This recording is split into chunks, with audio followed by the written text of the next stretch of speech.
अस्सलामुअलैकुम and welcome to Ease Learning. आज हम Pakistan history, culture and government का चैप्टर नंबर 3 करेंगे, द ब्रिटिश इन इंडिया, और इसका आज हम पार्ट 3 करेंगे।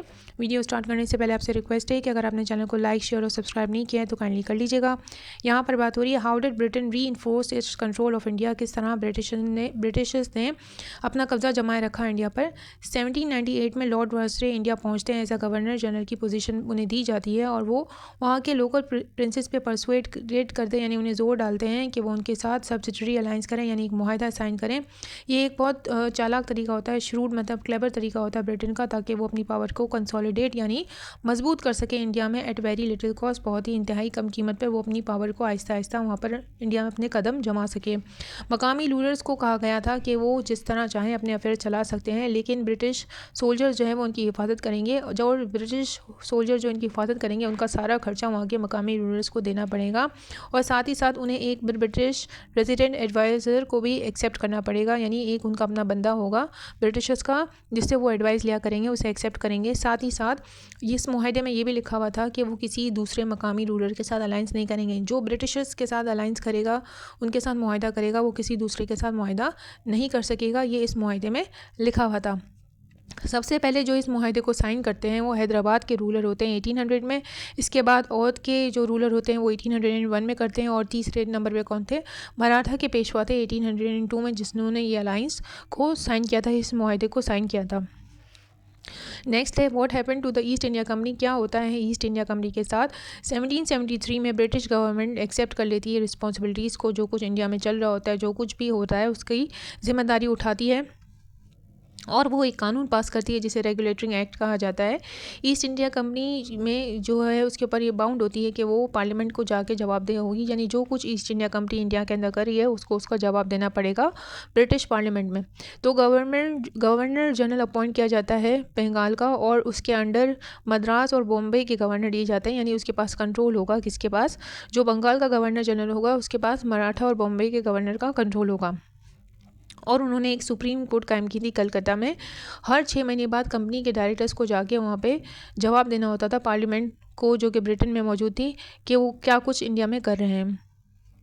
उस वक्त से ही जो है ब्रिटिश ईस्ट इंडिया कंपनी की जो पावर है वो कम होती गई, और ब्रिटिश गवर्नमेंट की पावर जो है इंडिया में बढ़ती गई। वो उनकी पावर, उन्होंने किसकी पावर ले ली? ब्रिटिश ईस्ट इंडिया कंपनी की पावर किसने ले ली? ब्रिटिश गवर्नमेंट ने ले ली। 1813 में ईस्ट इंडिया कंपनी अपनी मोनोपोली लॉस्ट कर देती है, क्योंकि ब्रिटिश गवर्नमेंट दूसरी कंपनीज को अलाउ कर देती है कि वो भी जाके ट्रेड कर सकते हैं इंडिया में, और जिस तरह चाहें पैसा कमा सकते हैं, उन पर कोई पाबंदी नहीं होगी। ये कंपनी के लिए जो है बहुत नुकसानदेह साबित हुआ ईस्ट इंडिया कंपनी के लिए, क्योंकि उसकी अकेले की मोनोपोली थी। वो वाइट कंपनी थी जो इंडिया में अपना काम चला रही थी, ट्रेड कर रही थी। ठीक है, अच्छा, ये the role in India decline. अब जो है जो ईस्ट इंडिया कंपनी का रोल है वो ख़त्म होता जा रहा था, उसकी पावर ख़त्म होती जा रही थी इंडिया में, और बहुत ज़्यादा वायलेंट इवेंट्स भी हुए थे, यानी लड़ाई झगड़े भी हुए थे 1857 में, जिसकी वजह से उसका एंड हो गया, वो ख़त्म हो गई, उसकी पावर चली गई। The company which had open up the Indian सब कॉन्टिनेंट, ये वो कंपनी थी जिसने इंडियन सब कॉन्टिनेंट में ब्रिटिशर्स के दरवाजे खोले थे, यानी ब्रिटिश ईस्ट इंडिया कंपनी ने ब्रिटिशर्स के दरवाजे खोल दिए थे इंडिया में। ये वही कंपनी थी, और इसने बहुत ज़्यादा प्रॉफिट भी गेन किया था इंडिया में। अब उसका जो इन्फ्लुएंस था दूसरी इवेंट्स में, जो कुछ इंडिया में हो रहा था उस पर भी बहुत ज़्यादा था, लेकिन अब उससे जाना पड़ गया था 1873 में, यानी वाइंड अप कर दिया था, उसका खात्मा हो गया था, एंड हो गया था। अब उसकी पावर कम्प्लीटली चली गई थी इंडिया से। जिसने इतना कुछ किया था, यानी पावर इंडिया में गेन की थी, ब्रिटिशर्स के लिए प्रॉफिट कमाया था, और बहुत ज़्यादा बहुत जो बड़े बड़े इवेंट्स हुए थे उसमें इसने अपना कंट्रीब्यूशन किया था, अब उसे इंडिया से जाना पड़ गया था 1873 में। अब हम वॉरेन हेस्टिंग की बात करते हैं। वॉरेन हेस्टिंग जो है वो पहले गवर्नर जनरल बने थे बंगाल के 1772 से लेके 85 तक। इससे पहले वो ईस्ट इंडिया कंपनी में काम कर चुके थे, और इस तरह उनकी तरक्की आगे होती रही। इनका मेन मकसद ये था कि वो गवर्नमेंट की पावर को इंडिया में बनाए, लेकिन बदकिस्मती से उनको सीनियर ऑफिशियल्स की सपोर्ट हासिल नहीं थी, जो उन्हें डिग्रेड करते रहते थे। तो हेस्टिंग ने कोशिश की कि वो जितना हो सकता है टैक्सेस के थ्रू पैसा जमा करें और ब्रिटेन में भेजें। वक्त के साथ साथ इसने जो है टैक्स कलेक्टर्स की पोजीशंस को क्या कर दिया, उसकी नीलामी लगा दी, यानी जो जॉब्स थी उन पे उसने ऑक्शन लगा दिया था। उन पे उन्होंने उनसे कहा जो जॉब कर रहे थे कि आप मुझे पैसा ला के दोगे तभी आप अपनी जॉब पर बैठ सकोगे। तो टैक्स कलेक्टर्स क्या करते हैं, अपनी जॉब को बचाने के लिए वो फर्दर टैक्स लगाते हैं पीजेंट्स पे, और उससे रिकवरी करते हैं, उन पे हाई टैक्सेस लगाते हैं, ताकि वो पैसा पीजेंट से ले और पीजेंट से पैसा कलेक्ट करके किसको दे? हेस्टिंग को दे, ताकि वो उन्हें उनकी जॉब पर कायम रहने दें, यानी उनकी जॉब कंटिन्यूएशन के साथ चलती रहे। हेस्टिंग ने ब्रिटिश कंट्रोल को बढ़ाया था इंडिया में, लेकिन जंग के ज़रिए बनाया था। उसने जंगें की थी मराठास के साथ, हैदर अली ऑफ मैसूर के साथ और टीपू सुल्तान के बेटे के साथ। वो ज़बरदस्ती जो है वो ब्रिटिश रूल को कायम रख रहा था इंडिया में, और अपनी मिलिट्री, जाहिर सी बात है इतनी जंगें कर रहा था तो उसको मिलिट्री खर्चे भी हो रहे थे, तो उसके खर्चे पूरे करने के लिए उसने वेल्दी प्रिंसेस से कहा कि वो उसे पैसे देते रहें, और साथ ही साथ उसने बहुत ज़्यादा रिश्वत भी ली थी, ब्राइब्स भी की थी, जिसकी वजह से वो प्रॉब्लम में पड़ गया था। क्योंकि जैसे ही वो ब्रिटेन जाता है तो उसके ऊपर करप्शन के चार्जेस लगते हैं, इल्ज़ाम लगते हैं, और 7 साल के ट्रायल उसका चलता रहता है। उसके बाद वो क्लियर हो जाता है, लेकिन उसकी रेपुटेशन जो है वो ख़राब हो जाती है, यानी उसकी इज़्ज़त चली जाती है, क्योंकि उसने रिश्वत ली भी होती है। अब हम पढ़ेंगे how did British take over the area of present day Pakistan.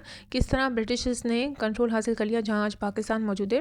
British ने जो है कब्ज़ा हासिल कर लिया था इंडिया पे, जो कि अफगानिस्तान के लोगों के लिए अलार्मिंग सिचुएशन थी। उन्हें ये लग रहा था कि वो हो सकता है कि ब्रिटिशर्स उनके मुल्क पर भी कब्ज़ा कर लें, और पंजाब के लोगों को भी डर बैठा हुआ था कि ये जो सिख्स थे वहाँ पर रहने वाले, उनको भी ये डर बैठा हुआ था कि ब्रिटिशर्स उनके ऊपर भी कब्ज़ा हासिल ना कर लें। तो अफगानिस्तान जो है उसकी पोजीशन कहाँ थी, उसका लोकेशन कहाँ है, वो रशिया और ब्रिटिश इंडिया के बीच में था। ब्रिटिशर्स को परेशानी ये होती है कि रशिया उनके ऊपर हो सकता है आके कब्ज़ा कर ले, जो उनका कंट्रोल है इंडिया से वो छीन ले। तो वो एक एग्रीमेंट साइन करवा लेते पहले से ही, पंजाब के जो बड़ा पावरफुल रूलर है उसके साथ एक मुआहदा कर लेते हैं, जिसमें उनसे कहते हैं रजनीत सिंह के कि वो अपना कंट्रोल बरकरार रखे रिवर सतलज पे। फिर वो उसको ज़िम्मेदारी देते हैं कि तुम जो है ना कंट्रोल संभाल के रखना।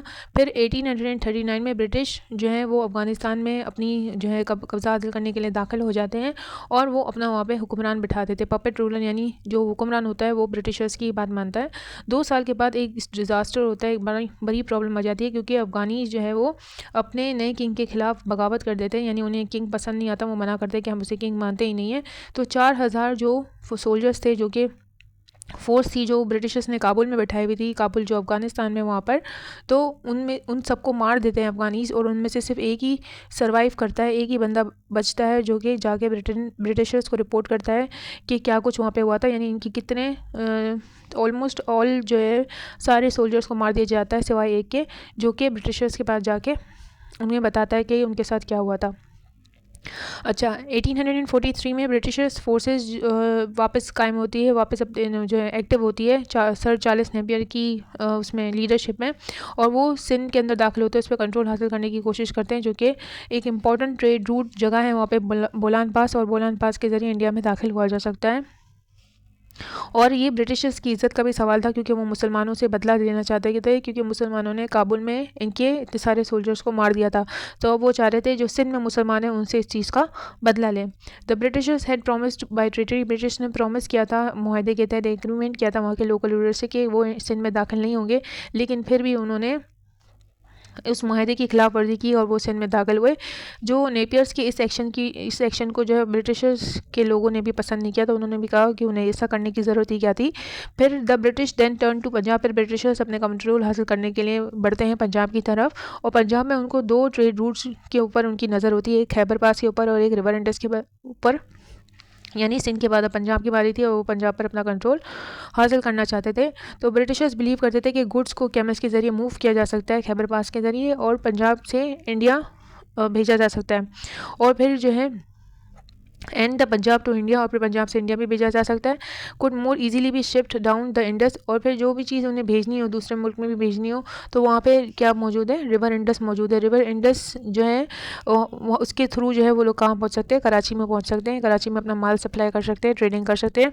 और इंडस के along the Indus local rulers were charging hefty fees, और जो कुछ जो इंडस के आसपास जो मकामी रूलर्स थे तो वो फ़ीस चार्ज कर रहे थे, वो टैक्स ले रहे थे।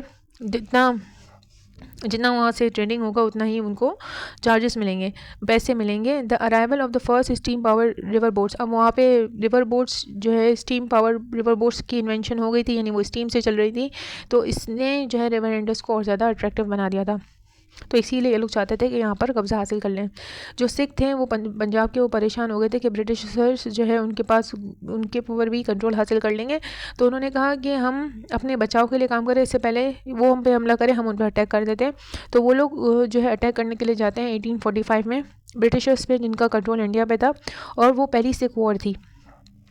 ठीक है। तो वो लेकिन जो है सिख की आर्मी डिस्ट्रॉय हो जाती है सेब्रोन के मकाम पर। फिर बाद में दूसरी सिख वॉर होती है जिसकी शुरुआत 1848 से लेके 49 तक चलती रहती है। तो एक और सिख आर्मी जो है वो कम्प्लीटली ख़त्म हो जाती है, यानी उन्हें तब भी नुकसान होता है, उन्हें तब भी हार का सामना करना पड़ता है और इस तरह ब्रिटिशर्स को कंट्रोल मिल जाता है पंजाब पर। अगर आपको इस टॉपिक से रिलेटेड क्वेश्चन आंसर्स चाहिए हो तो आप व्हाट्सएप पे कांटेक्ट कर सकते हैं। होप आपको अच्छे से समझ आया होगा। अगर आपको वीडियो अच्छी लगती है तो कहीं लाइक करिए, शेयर करें और सब्सक्राइब करना मत भूलिएगा। ओके, अल्लाह हाफ़िज़।